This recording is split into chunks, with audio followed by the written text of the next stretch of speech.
Bonjour, donc nous allons continuer notre travail sur le livre Maths Initiation. C'est un wikibook. Alors on est dans l'analyse 3. Alors, intégrale double, changement de variable. Alors je vous laisse sélectionner la bibliothèque. Nous on va commencer par le premier exemple.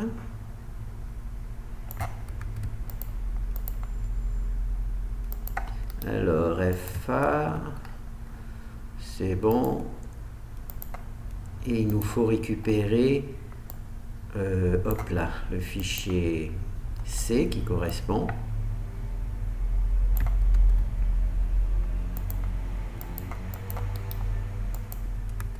Voilà. Donc tout simplement on va lancer, on va voir un petit peu, essayer de voir comment on va s'y prendre. Alors on a une fonction f dont on a du difficulté à calculer l'intégrale. Alors on va faire un changement de variable. Donc là c'est le changement de variable en équation polaire. D'accord ? Là c'est les bornes de l'intégrale en équation polaire. Et ici on a le résultat. Alors j'ai sélectionné ce travail parce que peut-être que je devrais garder ça, parce que j'ai déjà résolu ces intégrales avec la méthode des coordonnées polaires automatiques, voilà, sans avoir, enfin que c'est fait automatiquement. Voilà. Alors je vais agrandir un peu. Là je crois que j'ai un peu trop agrandi. Alors on va voir. Alors on part de notre équation, c'est la même, hein, x au carré, y au carré, 3 demi, c'est la même. Alors on fait les changements de variables. Alors ici on fait le calcul avec les coordonnées cartésiennes, on obtient 0,628. Nous, avec notre changement de variable, on obtient bien 0,628. Oh là, non, ça, c'est pas une bonne idée. Et ici, c'est le travail qui a été effectué en coordonnées polaires. D'accord ? Donc là, on fait vraiment le changement. Cette équation-là, en coordonnées polaires, c'est celle-ci. D'accord ? Et naturellement, il y a le petit r ici. Et le petit r ici, c'est le jacobien. Alors, nous, ce que l'on veut résoudre, c'est cette intégrale. D'accord ? En coordonnées normales, standard, cartésiennes, c'est un peu compliqué. Alors, on passe en coordonnées polaires. Et on obtient cette intégrale-là. D'accord ? Alors, dans notre travail que je vous propose aujourd'hui, on va utiliser le jacobien. Qu'est-ce que ça veut dire ? Ça veut dire qu'au lieu de transformer cette équation-là en celle-ci, hein, c'est-à-dire sa version polaire, eh bien, on remplace ça en utilisant la fonction directement et en utilisant les fonctions de changement de variable qui correspondent aux coordonnées polaires. Voilà, d'accord ? Et ici, il y a le R qui est obligatoire quand on passe en coordonnées polaires. Et bien, ce R-là est calculé par le jacobien. D'accord ? Jacobien, je ne sais plus. Voilà. Et on obtient bien la même truc. Donc là, maintenant, on va voir le code. Alors, c'est UV, ouvrir. Voilà, c'est ici. Voilà. C'est ici. Donc ici, on a le jacobien. On a le jacobien, c'est-à-dire cette opération-là. Alors, jacobien, c'est le déterminant où il y a la dérivée partielle de u par rapport à... Voilà, j'aurais dû... il faut le faire. Le Jacobian, alors on va marquer grand J. Hein.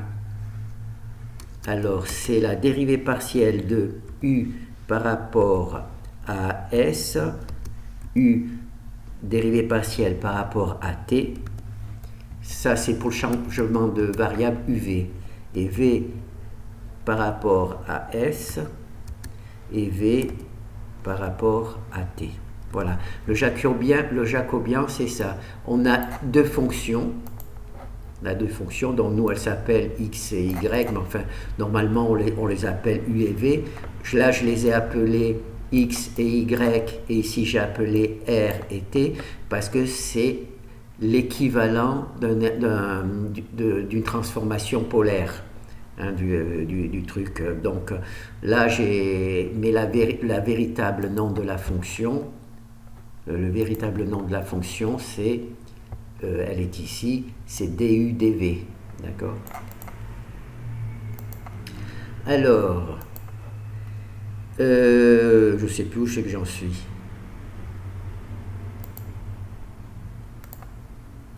Je sais plus où ah oui, c'est ici. Donc le Jacobian, c'est le calcul de cette matrice.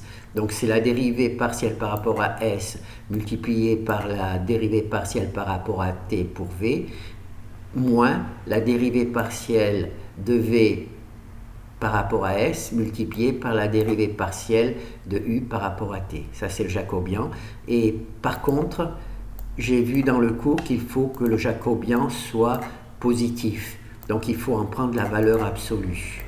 Voilà, il faut en prendre la valeur absolue de ce truc. Là, c'est donc le calculé, c'est pas le produit en croix, hein, c'est véritablement le déterminant. Déterminant. Voilà.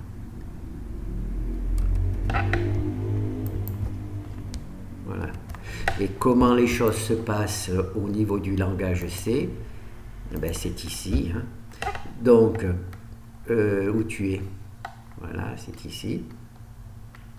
Alors ici, comme je vous ai dit, c'est le fait que l'on souhaite que le Jacobian soit toujours positif. Donc c'est la valeur absolue. Alors ici, ce petit truc-là, c'est US. US, pardon, dérivée partielle par rapport à U de U, multipliée par dérivée partielle, ça c'est la dérivée partielle Y de V, et là, bien entendu, c'est pas Y,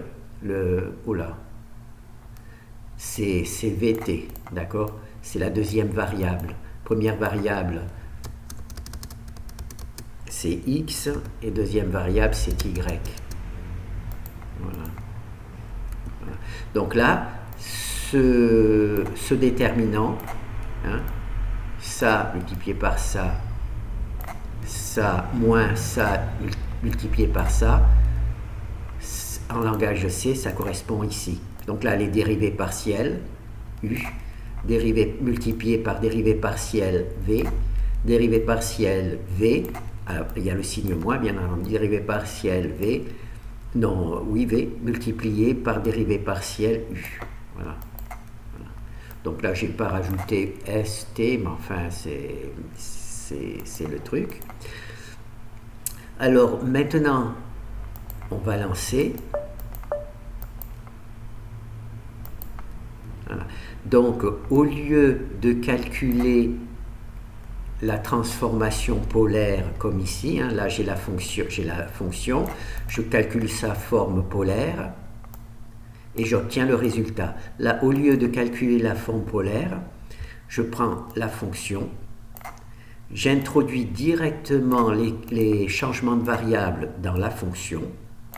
C'est ici que les choses se passent. Voyez, c'est ici, j'ai la fonction et j'introduis directement le changement de variable, c'est-à-dire U et V, dans la fonction. C'est ce qui est écrit ici, la fonction f. La fonction f. Ici, on introduit x Bon, X c'est U, donc normalement là ici c'est UV. J'ai mis, comment ça s'appelle, pour faire le malin, j'ai mis X et Y, parce qu'ici il y a X et Y qui vont être échangés ici, d'accord? Donc ici c'est U, hein, c'est notre truc, c'est notre pointeur, donc il peut avoir n'importe quel nom. Et ici c'est Y, c'est ici V, voilà, V, d'accord? Alors, donc ça, c'est pour matérialiser cette écriture en langage C. Hein. Et là, c'est le jacobien, c'est ici. Alors, ce que l'on peut faire, c'est que l'on va fermer les trucs. Alors, vous avez vu ici, hein, le jacobien, c'est R, d'accord? Toute cette partie-là, ce que je vais faire, je vais supprimer cette partie-là. Je vais la mettre ici, par exemple. Voilà. J'ai supprimé cette partie-là. Alors, ça va faire donc comme si je vais calculer l'intégrale sans le R. D'accord? Donc, bien entendu, on ne va plus avoir cette valeur-là. Enfin, il faut espérer. Donc là, je sauve, je lance. Bon, donc là, la fonction P est déclarée mais n'est pas utilisée. C'est normal puisqu'elle est utilisée pour le jacobien. Hein, elle est ici, elle est utilisée pour la... Donc là, il n'y a pas une erreur, il y a juste une déclaration de fonction qui n'est pas utilisée. Donc moi, quand j'ai contrôlé mon compilateur, je lui ai demandé de me l'informer. Donc là, il m'informe juste, mais il n'y a pas de souci. Donc on continue. Voilà, on n'a plus du tout la même valeur. D'accord? Pourquoi? Parce que j'ai neutralisé, j'ai supprimé ça. Et en fait, au niveau polaire, j'ai supprimé le R. D'accord? Alors maintenant, je vais remplacer cette partie. Oh ben peut-être que non, je peux la mettre là. Et le R, en fait, malheureusement, c'est compliqué à dire, c'est X. Voilà, c'est X. Voilà. Donc là, j'ai remplacé dans cette fonction le jacobien ici par X. En fait, X c'est R. Malheureusement, c'est pas les mêmes dénominations, mais c'est R. On va voir tout simplement. Et normalement, on devrait retrouver cette valeur-là, alors que là, quand j'ai supprimé cette partie-là, naturellement, la valeur a changé. Donc maintenant, j'ai réintroduit non pas le jacobien, mais R. On va voir si ça marche. Là, il me dit toujours que P n'est pas utilisé. Et on retrouve bien 0,628. Voilà. Le 0,628. Là, j'ai supprimé le jacobien. Dans un premier temps, j'ai fait le calcul. Naturellement, la valeur était différente. Maintenant, j'ai réintroduit R directement. Au lieu de calculer le jacobien, j'ai réintroduit R et on retrouve bien la valeur.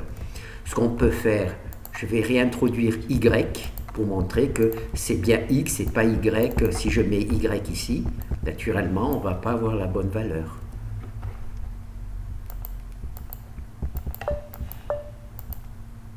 Voilà, on n'a pas la bonne valeur. Alors la bonne valeur ici, comme c'est un changement de variable polaire, hein, mettre les équations en polaire, c'est soit le jacobien, soit X. Donc maintenant, je remets X. Je remets X. J'ai de nouveau la bonne valeur. 628. Et maintenant, je vais récupérer le jacobien. Voilà. Alors, je vais le remettre. Voilà. Donc là, il y a de nouveau le jacobien. Hein. Jacobien, ça correspond à le haut déterminant calculé par enfin cette valeur, la valeur absolue. Donc là, je sauve.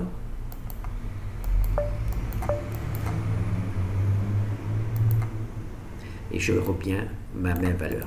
Alors si je supprime le jacobien et que je mets R, bon X dans le code en langage C met R, on obtient bien le bon résultat. Si je supprime cette valeur-là, naturellement, sans rien faire, on n'obtient plus le bon résultat. Si je supprime cette valeur-là, que je mets Y, on n'obtient plus le bon résultat. Donc, soit ici, j'ai mis le jacobien, ça a bien marché, soit on met R et ça marche bien aussi. D'accord? Donc, cette valeur-là, en fait, calcule R. Ça donne la valeur de R. Donc, si vous avez un changement de variable, bien entendu, s'il n'est pas polaire, là, ça sera plus R, mais le jacobien, normalement, devrait vous donner la bonne valeur. La seule difficulté dans ce type de travail, cette partie-là, le changement de variable, est fait automatiquement dans ce fichier. D'accord? Vous n'avez donc pas à vous en occuper. Le calcul du jacobien se fait de manière automatique. Donc vous n'avez pas à vous en occuper. La seule difficulté que vous allez avoir, et elle est très, très dure, c'est de calculer les bonnes valeurs pour les coefficients de l'intégrale, des bornes de l'intégrale. Ça, c'est une partie qui est extrêmement complexe. Normalement, il faut dessiner la fonction et faire le changement et voir comment le changement va modifier le dessin. Donc c'est extrêmement complexe, mais pour nous qui faisons du langage C, on a une fonction. On a une fonction, hein, cette fonction-là. Quand on calcule sous la forme cartésienne, on obtient cette valeur-là, c'est-à-dire la bonne valeur. On a notre fonction ici, sous la forme cartésienne. Et si on fait un changement de variable, là c'est le changement de variable en coordonnées polaires complet, c'est-à-dire qu'on remplace f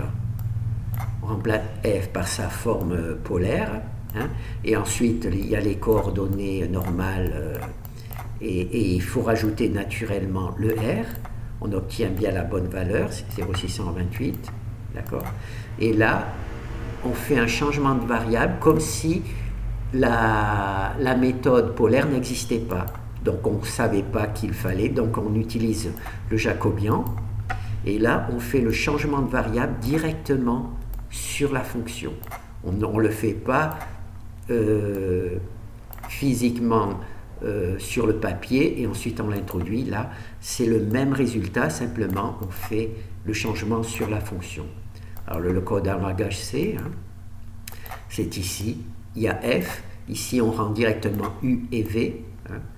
Alors moi j'ai mis les fonctions, je les ai appelées X et Y par rapport au fait que la fonction F avait des fonctions X et Y et qu'on changeait bien X, on prenait la forme paramétrique de X et la forme paramétrique de Y. Voilà. Ensuite, ici j'ai marqué R et T parce que c'est le changement polaire, mais dans notre code, la fonction s'appelle U et V parce que le changement de variable, c'est normalement U et V. Voilà, c'est comme ça que l'on fait. Voilà. Donc il n'y a rien de particulier. Ici, bon, ben, ce que nous allons essayer de faire, c'est juste le deuxième exemple. On va finir ça. Alors, c'est écrit en gros, tant pis. Hein. Alors, deuxième exemple, c'est... Hop, hop, hop. Voilà.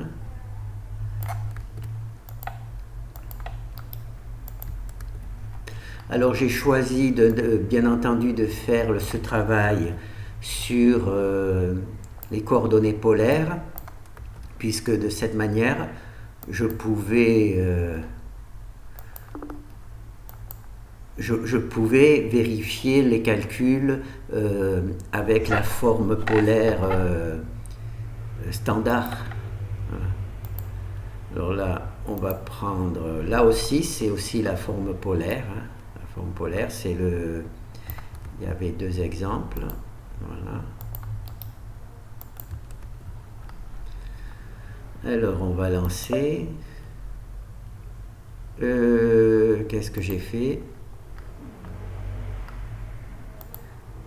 Ah, je suis allé dans l'intégrale au lieu, je me suis trompé de répertoire pour récupérer. Donc là, c'est normal avec le zoom, moins, moins, moins. Donc il faut que je récupère changement de variable. Là, j'étais dans la... Donc il faut que je récupère FB, le vrai, pas celui des coordonnées polaires. Voilà. Donc là, c'est bon.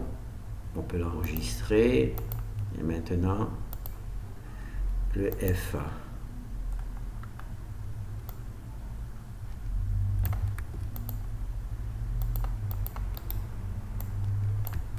Voilà. Alors là, c'est une nouvelle fonction f. D'accord? Là, au lieu de calculer on utilise encore les, comment ça s'appelle, les coordonnées polaires. Au lieu de calculer la version polaire de cette équation, je calcule directement dans la fonction f, je rentre directement dans la fonction f les coordonnées polaires, enfin le changement de variable en coordonnées polaires. Là, au lieu de donner r ici, je mets le jacobien. Donc là, on va voir... ah d'accord. La version polaire. On va voir la version polaire. Voilà.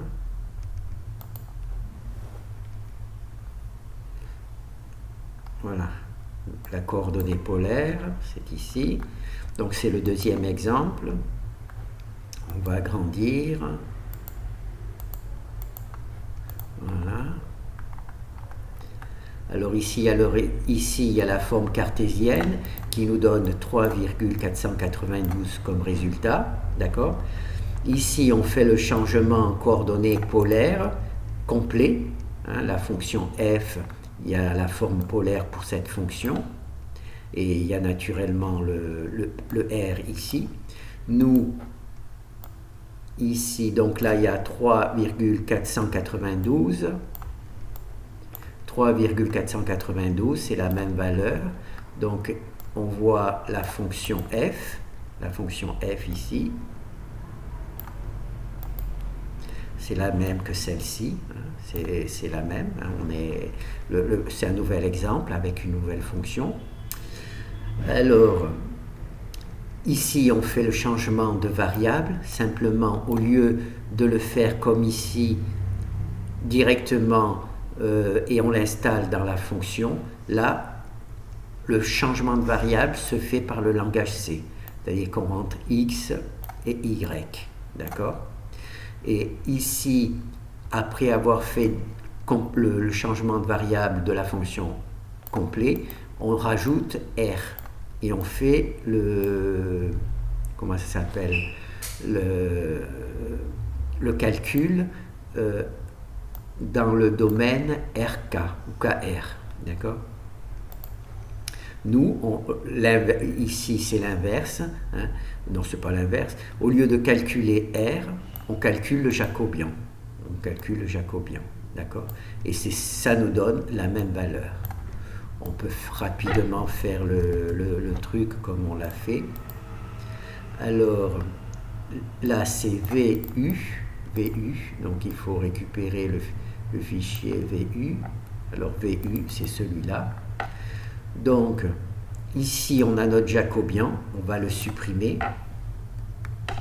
Et on va mettre directement X. Vous voyez, X. Le jacobien, je vais le mettre là pour ne pas le perdre. Ah, j'ai très bien. J'ai pas pris la multiplication. C'est pas grave puisqu'elle est là, donc je sauve. Alors là, il me dit toujours que P est déclaré mais pas utilisé. C'est normal puisque le P, il est dans le jacobien uniquement. Donc, c'est normal. Tout va bien jusque-là.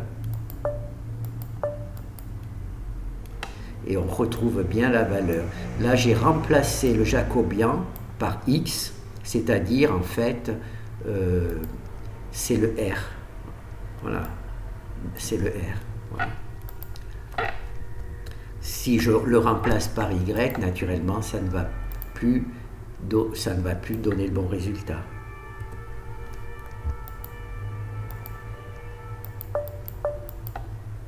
Et là, ça donne 21, donc plus le bon résultat. Maintenant, je réinstalle le jacobien.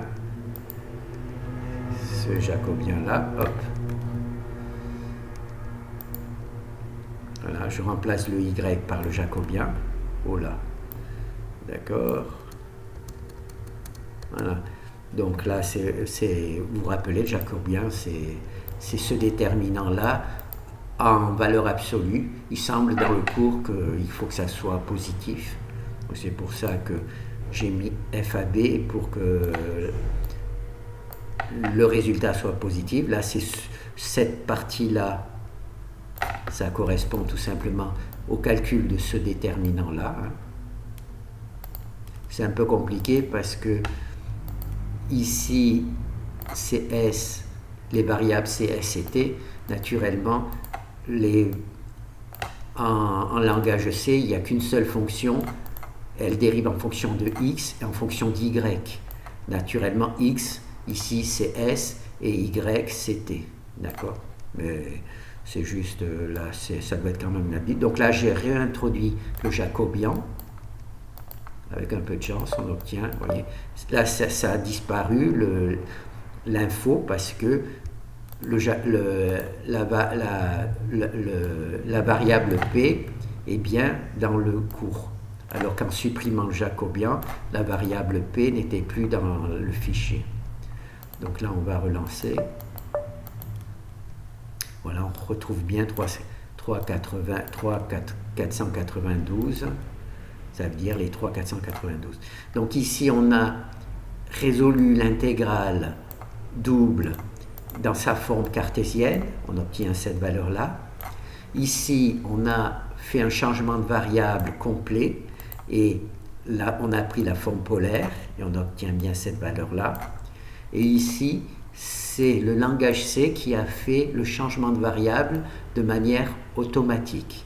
C'est-à-dire qu'il a pris la fonction cartésienne, il a introduit directement les fonctions de changement de variable,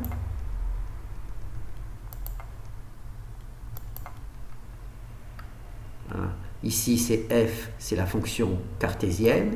On a introduit directement les fonctions de changement de variable, les deux fonctions de changement de variable, u et v. Naturellement, nous, c'est pas u et v, c'est grand X et grand Y. Mais enfin, moi, je les ai appelés u et v parce que normalement, cet exemple va fonctionner pour tous les changements de variables et en règle généralement, les changements de variables, on les appelle U et V. Donc c'est pour ça. Là, c'est juste un cas particulier, c'est le cas de polaire. Donc là, c'est cette partie-là. Cette partie-là. Et ensuite, il y a le jacobien. D'accord, le jacobien, c'est le déterminant. C'est ce déterminant-là en valeur absolue. Voilà. C'est ce déterminant-là en valeur absolue. Et ce déterminant-là en valeur absolue, c'est ici. Voilà. Donc, j'ai trouvé que ce travail était intéressant. Alors, bien entendu, pour arriver à... Ici, on a deux parties. La première partie, c'est la partie automatique. C'est-à-dire qu'on a notre fonction cartésienne, on veut faire un changement de variable. Ici, dans ce cas particulier, c'est le changement de variable coordonnée polaire. On rentre directement les fonctions de changement de variable dans la fonction f, par rapport aux exemples précédents où il fallait déterminer quelle était la fonction de changement, la fonction polaire f. Ici, on n'a même pas besoin, donc c'est automatique. Ici, on a le jacobien. Alors, on sait que sous la forme polaire, c'est R. d'accord? Mais si ce n'était pas la forme polaire, ça prendrait n'importe quelle autre valeur, d'accord? Et là, on va supposer qu'on ne le sait pas, donc on calcule le jacobien, d'accord? Alors cette partie-là, tout ça c'est automatique. La grande difficulté, naturellement, ça sera de calculer les bornes. Alors normalement, pour calculer les bornes, il faut dessiner la version cartésienne et voir comment le changement de variable modifie les bornes de la fonction cartésienne pour obtenir la nouvelle version, celle qui concerne le changement de variable. Ça, c'est extrêmement complexe et je ne suis pas sûr que je serai capable de vous le montrer. Je pense qu'il y a de très bonnes vidéos dessus. Il suffit de chercher changement de variable en coordonnées, non, changement de variable, pas en coordonnées polaires, changement de variable tout simple, pour les intégrales doubles. Et cette partie-là, malheureusement, ne peut pas être automatisée, puisque en fonction du changement de variable que vous avez choisi, il y a des méthodes différentes pour calculer les bornes de l'intégrale. Donc cette partie-là ne peut pas être automatisée, enfin à mon niveau. Peut-être qu'il est possible à un niveau supérieur d'arriver à l'automatiser, mais à mon niveau c'est pas possible. Et donc ce que l'on va faire tout simplement, c'est juste cette partie-là. Et on a juste étudié cette partie-là, d'accord? On a vu jacobien et changement de variable directement dans la fonction cartésienne. Voilà, merci.